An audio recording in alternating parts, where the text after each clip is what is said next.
Hey guys, this is Allie with Allie Answers. I hope that you're having a fantastic day.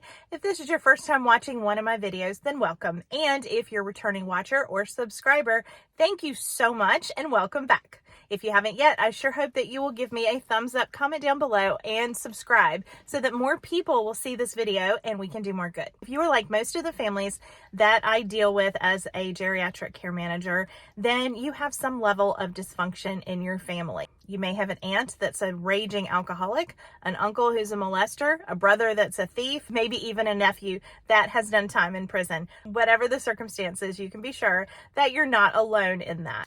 When we have people that we love who are aging, one of the things that I like to point out to families is how important it is to protect our loved ones. Maybe you're going through a hard divorce and you've always spent time talking to your mom or leaning on your dad for support. Perhaps you're having business trouble and your dad was always the person that you leaned on. I want to point out that as people age, they are less able to handle some of the stress and strain that we have gone to them with for the majority of their lives. I think it's important to bring up because often people don't really consider the fact that as a person ages, they may not have the same ability to handle all those kind of details and things that are going on in the family dynamics. For example, my grandmother passed away in her 90s about a year and a half ago. And prior to her passing, she spent many years racked with guilt, upset because her children were not getting along. Our family was like a lot of families. It's fractured due to situations beyond my grandmother's control. Our family was not getting along, and there were sections of our family that didn't talk to the other section. So what happened is my grandmother took all that on herself.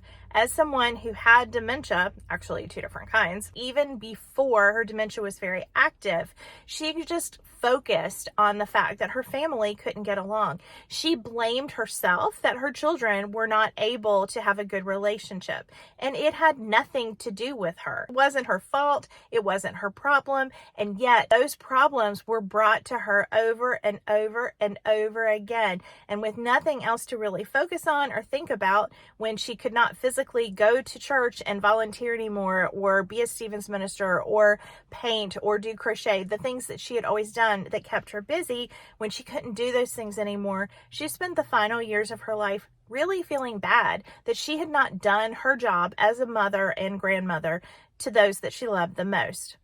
It was a sad end to a wonderful life, and it was unnecessary. I think that it's important as people get older to protect them from some of the stress and strain that we're going through. Now, you may disagree with me, but I believe that someone, especially who's in their 90s, has earned a bit of peace. Honestly, think about all that someone goes through in just a few years of being an adult. Imagine 70 plus years of that. You know they've been through a lot. So is it really necessary to include them in the family drama? I think it is not. We need to do whatever we can to protect our elders from the strain and stress that's affecting our lives. I'm not saying that you can't call and get support, but do they really need to have all of your problems laid out in front of them? I don't think they do. Making sure that we are doing everything we can to protect the mental well-being of those that we love is part of our job. As a caregiver, it is important for me to make sure that I'm taking proper care of myself, that I go to a counselor or church or a synagogue or sit on a mountaintop and meditate, whatever it takes. I don't want your loved one to be racked with pain and guilt in their final years the way that my grandmother was. She had a wonderful life and she was a great mom. She truly did absorb all those negative things and let that impact her final years. Don't let that happen to someone that you love. Thank you so much for loving your loved one and taking great care of them. It was great talking to you today, and I look forward to seeing you next time. Bye-bye.